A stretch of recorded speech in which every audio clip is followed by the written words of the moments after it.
திருவள்ளூர் மேற்கு மாவட்ட மனிதநேய மக்கள் கட்சி பொதுக்குழு கூட்டம் நடைபெற்றது. திருவள்ளுவரின் மனிதநேய மக்கள் கட்சியின் திருவள்ளூர் மேற்கு மாவட்ட பொதுக்குழு கூட்டம் நடைபெற்றது. இந்த கூட்டத்திற்கு மாவட்ட தலைவர் ஷேக் தாவூத், மாவட்ட செயலாளர் அஸ்காப் ஆகியோர் முன்னிலை வகித்தனர்.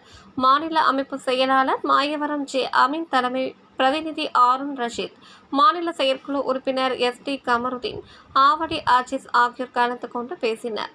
இதில் சிறப்பு விருந்தினராக மாநில பொதுச் செயலாளர், தமிழ்நாடு ஹஜ் கமிட்டி தலைவர், தமிழ்நாடு வக்ஃப் வாரிய உறுப்பினர் ப. அப்துல் சமத் MLA கலந்து கொண்டு சிறப்புரையாற்றினார்.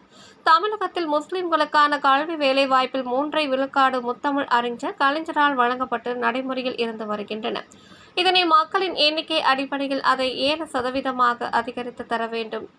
IAS செந்தில்குமார் தலைமையில் உள்ளாட்சிகளில் மறுவரை செய்வதற்காக குழு அமைக்கப்பட்டுள்ளது. இன்று தமிழகம் முழுவதும் முஸ்லிம் சிறுபான்மையினர் வசிக்கும் பகுதிகளில் அவர்களின் பிரதிநிதித்துவத்தை சிதைக்கக்கூடிய வகையில் கடந்த ஆட்சி காலங்களில் மறுவரையறை செய்யப்பட்டுள்ளது.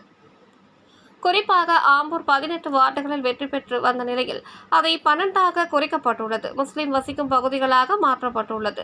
இவற்றை சரி செய்ய வேண்டும். இதேபோல் சச்சார் குழு சொல்லி உள்ள குற்றச்சாட்டு அடிப்படையிலேயே தமிழ்நாடு முழுவதும் பல ஊர்களில் ஊராட்சிகளை ரிசர்வ் தொகுதிகளாக அறிவித்துள்ளார்கள். ரிசர்வ் பகுதிகளாக அறிவிக்க வாய்ப்புள்ள பகுதிகளை விட்டுவிட்டு முஸ்லிம்களின் சிதைக்கும் நோக்கத்தில் அவை நிகழ்ந்துள்ளது. இவற்றையெல்லாம் சரி செய்து திராவிட மாடலை பறைசாற்றக்கூடிய திராவிட அரசு உள்ளாட்சி பிரதிநிதித்துவத்தை நிலைநாட்ட வேண்டும் என மனிதநேய மக்கள் கட்சி மாநில பொதுச் செயலாளர், சட்டமன்ற உறுப்பினருமான அப்துல் சமத் பேட்டியில் தெரிவித்தார். மனிதநேய மக்கள் கட்சியினுடைய மாவட்ட பொதுக்குழுக்களை தமிழகம் முழுவதும் அனைத்து மாவட்டங்களிலும் நடத்த வேண்டும் என்கின்ற தலைமை நிர்வாக குழுவின் வேண்டுகோளுக்கு இணங்க திருவள்ளூர் மேற்கு மாவட்டத்தின் மனிதநேய மக்கள் கட்சியின் பொறுப்பாளர்கள் இன்றைய தினம் திருவள்ளூர் மேற்கு மாவட்டத்துடைய பொதுக்குழுவை இங்கே நடத்தியிருக்கின்றார்கள். இந்த பொதுக்குழுவினுடைய தீர்மானங்களில் மிக முக்கியமானதாக தமிழகத்தில் முஸ்லிம்களுக்கான கல்வி வேலைவாய்ப்பில் இடஒதுக்கீடு 3 விழுக்காடு முத்தமிழர் கலைஞர் அவர்களால் வழங்கப்பட்டு நடைமுறை இருக்கிறது. அந்த இடஒதுக்கீட்டை மக்கள் பிரதிநிதித்துவத்தை அடிப்படையில், மக்களுடைய எண்ணிக்கையின் அடிப்படையில் அதனை அதிகரித்து தர வேண்டும், 7% உயர்த்தி தர வேண்டும் என்ற கோரிக்கையை மனிதநேய மக்கள் கட்சி வலியுறுத்துகின்றது.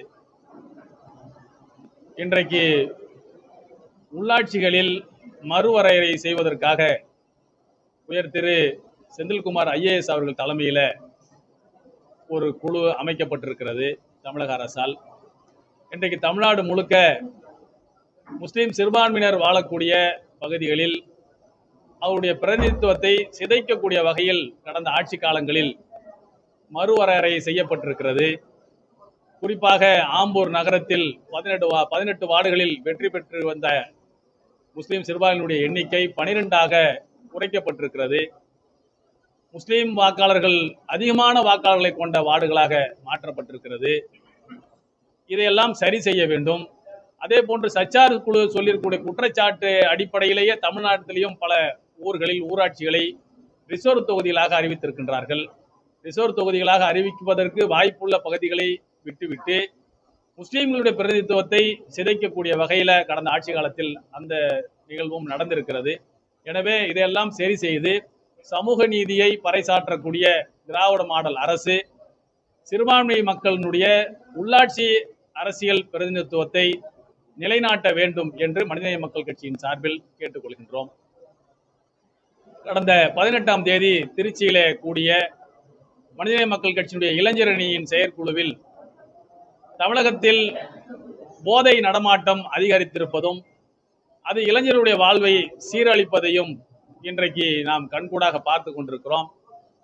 அதை அரசாங்கம் மட்டுமே முற்றாக ஒழித்துவிட முடியாது என்பதால் மக்கள் மத்தியில் அதை பிரச்சாரம் செய்வதும் விழிப்புணர்வு ஊட்டுவதும் மக்கள் இயக்கங்களுடைய அடிப்படை பொறுப்பும் கடமையும் இருக்கிறது என்பதை உணர்ந்து மனிதநேய மக்கள் கட்சியுடைய இளைஞரின் சார்பில் தமிழகம் முழுவதும் 100 இடங்களில் மாபெரும் 2 சக்கர வாகன பேரணி போதை ஒழிப்பை வலியுறுத்தி நடத்துவது என்று முடிவு செய்திருக்கிறது.